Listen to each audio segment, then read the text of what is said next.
Olá pessoal, tudo bom?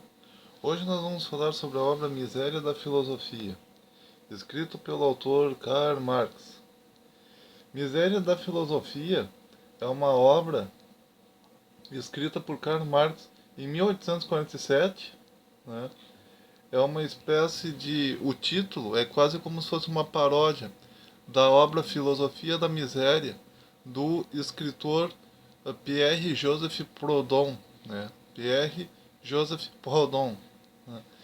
E, no caso, o Karl Marx ele vai pegar elementos da obra do Proudhon, né? Da economia do Proudhon, e ele vai mostrar por que as ideias apresentadas pelo filósofo estão erradas. O Karl Marx também ele vai se utilizar muito das ideias do Adam Smith e do Ricardo, exatamente no sentido de mostrar que as ideias do Adam Smith e do David Ricardo quanto à compra da força de trabalho e geração da mais-valia não estão corretas, né? Há contradições. E aí o Karl Marx ele tenta resolver essas contradições.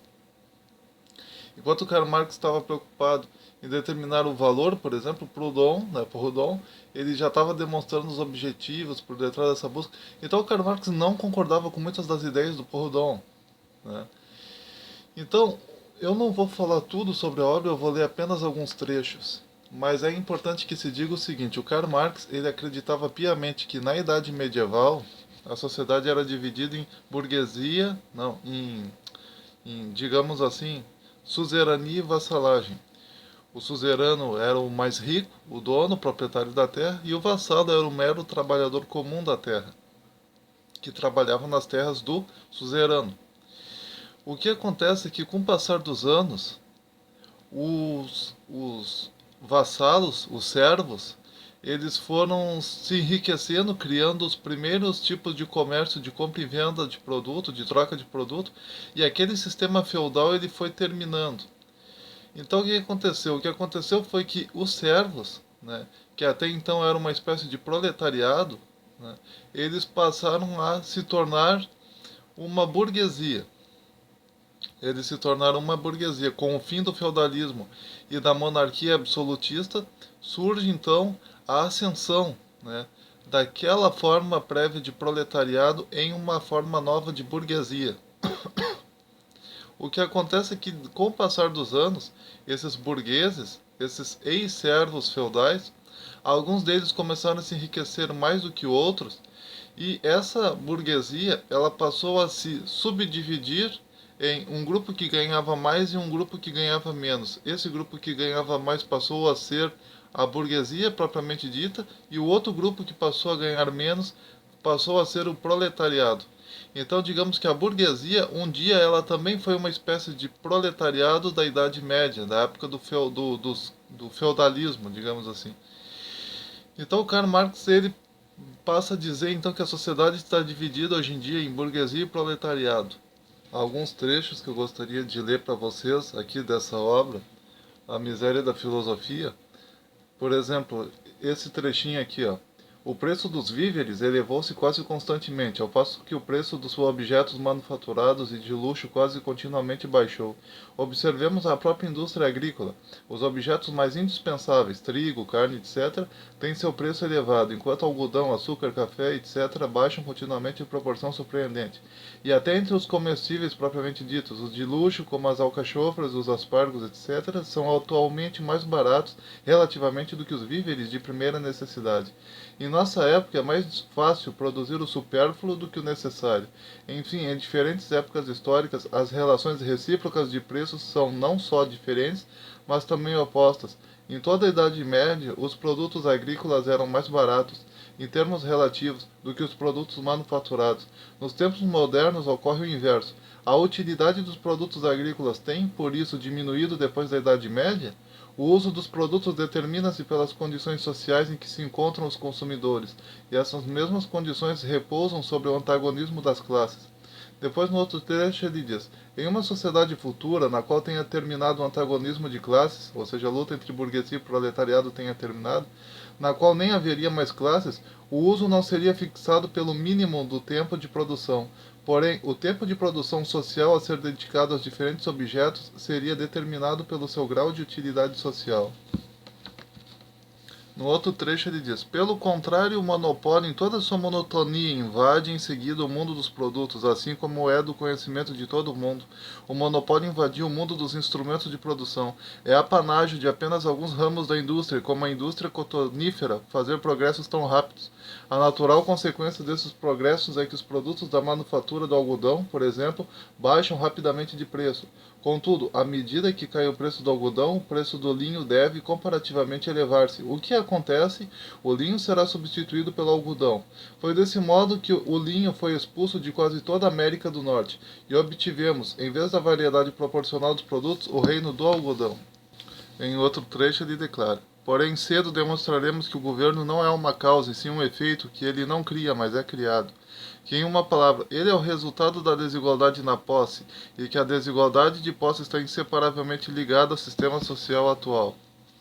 No outro trecho ele diz: realmente, é preciso ser desprovido de todo conhecimento histórico para não saber que foram os soberanos, em todos os tempos, que sofreram as condições econômicas, mas que jamais foram eles que fizeram a sua lei. A legislação, tanto política quanto civil, apenas fez pronunciar, verbalizar o poder das relações econômicas. Num outro trecho, o Karl Marx diz: a escravidão é uma categoria econômica como outra, portanto ela tem também os seus dois lados. Deixemos o lado mau e falemos do lado bom da escravidão. É claro que se trata da escravidão direta, da escravidão dos negros no Suriname, no Brasil e nas regiões meridionais da América do Norte. A escravidão direta é o pivô da indústria burguesa, tanto quanto as máquinas, o crédito, etc.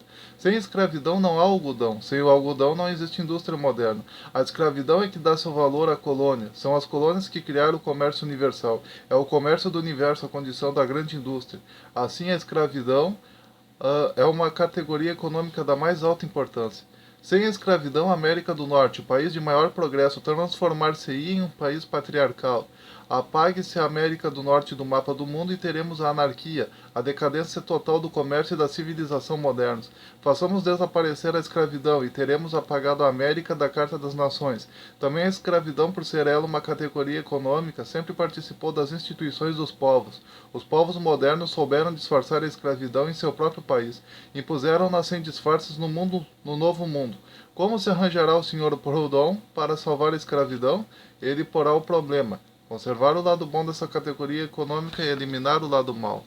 Falando acerca da origem da burguesia, o Karl Marx declara o seguinte: a burguesia inicia-se com um proletariado que é ele mesmo um resto do proletariado dos tempos feudais. No decorrer de seu desenvolvimento histórico, a burguesia desenvolve necessariamente seu caráter antagonista, que no início está mais ou menos disfarçado, que só existe em estado latente. À medida que a burguesia se desenvolve em seu seio um novo proletariado, um proletariado moderno. Também se desenvolve uma luta entre a classe proletária e a classe burguesa, luta que, antes de ser notada nos dois lados, percebida, apreciada, compreendida, confessada e altamente proclamada, apenas se manifesta previamente por conflitos parciais e momentâneos, por atos subversivos. Por outro lado, se todos os membros da burguesia moderna têm o mesmo interesse, enquanto formam uma classe em comparação com outra classe, têm interesses opostos, antagonistas, quando estão frente a frente uns e outros. Essa oposição de interesses deriva das condições econômicas de sua vida burguesa. A cada dia torna-se mais evidente que as relações de produção nas quais a burguesia se move não têm um caráter uno, um caráter simples, e sim um caráter de duplicidade, que nas mesmas relações nas quais se produz a riqueza, também a miséria se produz, que nas mesmas relações nas quais existe desenvolvimento das forças produtivas, há uma força produtiva de repressão, que essas relações não produzem a riqueza burguesa, quer dizer, a riqueza da classe burguesa, senão aniquilando continuamente a riqueza dos membros integrantes dessa classe, e por isso produzindo um proletariado sempre crescente. Em outro momento, Karl Marx diz o seguinte: assim como os economistas são os representantes científicos da classe burguesa, da mesma forma são os socialistas e os comunistas os teóricos da classe proletária. Enquanto o proletariado ainda não se desenvolveu o suficiente para constituir-se em uma classe e que, em consequência, a própria luta do proletariado com a burguesia ainda não tem um caráter político e as forças produtivas não estão ainda bastante desenvolvidas no seio da própria burguesia para permitir entrever as condições materiais necessárias à libertação do proletariado e a formação de uma sociedade nova, estes teóricos são apenas utopistas, que, para opor-se às necessidades das classes oprimidas, improvisam sistemas e buscam uma ciência regeneradora. À medida, porém, que a história caminha e com ela a luta do proletariado se desenha com mais nitidez, não têm eles a necessidade de procurar a ciência em seu espírito. Basta que se deem conta do que se passa diante de seus olhos e que se tornem a voz desse movimento. Enquanto buscam a ciência e fazem apenas sistemas, enquanto estão no início da luta, veem na miséria apenas miséria, sem nela haver o lado revolucionário, subversivo, que porá abaixo a sociedade antiga. A partir desse momento, a ciência produzida pelo movimento histórico, associando-se com pleno conhecimento de causa a esse movimento, deixa de ser doutrinária, tornando-se revolucionária. E para finalizar as citações, uma última citação. Na burguesia, temos de distinguir duas fases: aquela durante a qual ela se constitui em classe sob o regime feudal e da monarquia absoluta, e aquela em que, já constituída em classe, derruba o feudalismo e a monarquia para transformar a sociedade em uma sociedade burguesa. A primeira dessas etapas foi a mais longa e necessitou grandes esforços. Ela também começara por coalizões parciais contra os senhores feudais. Foram feitas muitas pesquisas para traçar as diferentes fases históricas que a burguesia percorreu desde a comuna até sua constituição como classe. Quando, porém, se trata de formar uma conta exata das greves, das coalizões e das outras formas com as quais os proletários realizavam diante de nossos olhos sua organização como classe, uns são assaltados por um temor real, outros simulam um desdém transcendental. Uma classe oprimida é a condição vital de toda a sociedade baseada no antagonismo das classes. A libertação da classe oprimida, portanto, implica necessariamente a criação de uma sociedade nova. Para que a classe oprimida possa se libertar, é preciso que os poderes produtivos já adquiridos e as relações sociais existentes não mais possam coexistir. De todos os instrumentos de produção, o maior poder produtivo é a própria classe revolucionária. A organização dos elementos revolucionários como classe faz supor a existência de todas as forças produtivas que podiam gerar-se no seio da sociedade antiga. Quer isso dizer que após a queda da antiga sociedade haverá uma nova dominação de classe, ou resumindo, um novo poder político? Não. A condição de libertação da classe laboriosa é a abolição de toda a classe, assim como a condição de libertação do terceiro estado, da ordem burguesa, foi a abolição de todos os estados e de todas as ordens. A classe laboriosa substituirá, no decorrer de seu desenvolvimento, a antiga sociedade civil por uma associação que excluirá as classes e seu antagonismo, e não haverá mais poder político propriamente dito, visto que o poder político é exatamente o resumo oficial do antagonismo na sociedade civil. Nessa expectativa, o antagonismo entre o proletariado e a burguesia é uma luta de classe contra classe, luta que, levada à sua mais alta expressão, é uma total revolução. Aliás, é digno de espanto que uma sociedade, baseada na oposição de classes, chegue à contradição brutal, a um choque corpo a corpo como último desenlace. Não afirme que o movimento social exclui o movimento político. Não existe nunca movimento político que não seja ao mesmo tempo social. É apenas em uma ordem de coisas em que não haverá mais classes e antagonismo de classes que as revoluções sociais deixarão de ser revoluções políticas. Até lá, na véspera de cada remanejamento geral da sociedade, a última palavra da ciência social será sempre: o combate ou a morte, a luta sanguinária ou o nada. É assim que a questão está invencivelmente posta. Citação de Karl Marx sobre George Sand. Então, para finalizar, né, o Karl Marx ele acreditava que as sociedades humanas, desde a época do Antigo Egito, o Império Romano, sempre houve uma classe dominante e uma classe dominada. A classe dominada é aquela que o Karl Marx chamava de burguesia, e a classe dominante é aquela que o Karl Marx chamava de burguesia, e a dominada é aquela que Karl Marx chamava de proletariado.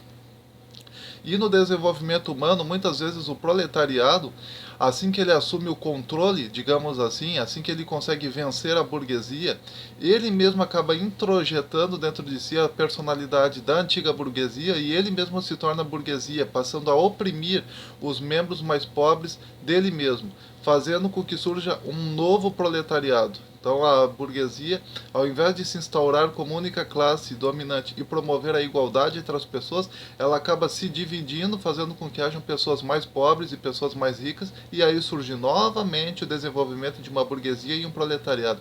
Então, segundo Karl Marx, a humanidade ela sempre vai ter uma burguesia e um proletariado no seu desenvolvimento natural, a menos que você promova uma revolução política, uma revolução do proletariado, e você faça com que seja exterminado, digamos assim, toda a ideologia de um grupo querer ser melhor que outro grupo, uma classe se posicionar como dominante, mas sim você instaurar um único grupo, uma única classe, fazer com que todos ganhem tenham as mesmas condições de vida, de propriedade, e seja removido, né, dessa classe todos os aspectos relacionados à propriedade privada, todos os aspectos relacionados a capital individual, e a classe em si ela se veja como uma espécie de única família, uma espécie de única classe, uma espécie de único grupo político. E aí vai encerrar por completo a existência de burguesias e proletariadas no desenvolvimento histórico mundial. E aí todos serão uma espécie de única família. Tá? Essa era a ideia do Karl Marx na obra Miséria da Filosofia e em várias outras obras, e por isso que o Karl Marx ele questiona tanto as ideias do Adam Smith, do David Ricardo, do Pierre Proudhon, porque esses economistas, né, que o Karl Marx censurou tanto, eles muitas vezes cometiam erros de tentar alguns deles davam a entender que é possível você ter uma sociedade igualitária mesmo havendo antagonismo de classes. Outra dizia que era impossível você remover o antagonismo de classes. Então, por isso que o Karl Marx ele questiona muito tais filosofias dentro dessa obra. Sobre o método que os marxistas usam, de acordo com a própria filosofia de Karl Marx até os dias de hoje, para tentar promover o comunismo em uma nação, isso eu já expliquei nos vídeos anteriores, tá? Quando eu tratei sobre outras obras do Karl Marx aqui nesse canal. Vou deixar na descrição os links desses vídeos anteriores para que vocês vejam, para que vocês tenham uma ideia mais ampla acerca da filosofia de Karl Marx. E eu vou ainda apresentar mais dois vídeos falando sobre outras obras de Karl Marx. E daí eu vou finalizar com essa etapa, né, de leitura de obras de Karl Marx. Esses são livros que eu estou revisitando. Na verdade, eu já tinha lido esses livros do Karl Marx quando eu era mais novo. E eu estou fazendo, portanto, essa releitura, essa revisada. Né? Então, pessoal, é isso. Tá? Compartilhe esse vídeo. E esses vídeos eles são importantes para que você assista esses vídeos, leia esses livros e pesquise mais na internet e leia esses livros, e aí você vai ter um conhecimento maior sobre o que é marxismo, o que é comunismo, para que caso você queira de fato ser marxista, ser comunista, você pelo menos saiba o que você está entrando, onde você está entrando e pelo que você está lutando. Porque muitas pessoas infelizmente se dizem marxistas, mas não fazem a mínima ideia do que é marxismo, do que é Karl Marx, porque nunca leram, nunca estudaram nenhuma obra dele. Tá? Então compartilhe esse vídeo, dê o seu joinha, se inscreva, comente, divulgue, participe. Um forte abraço, até mais.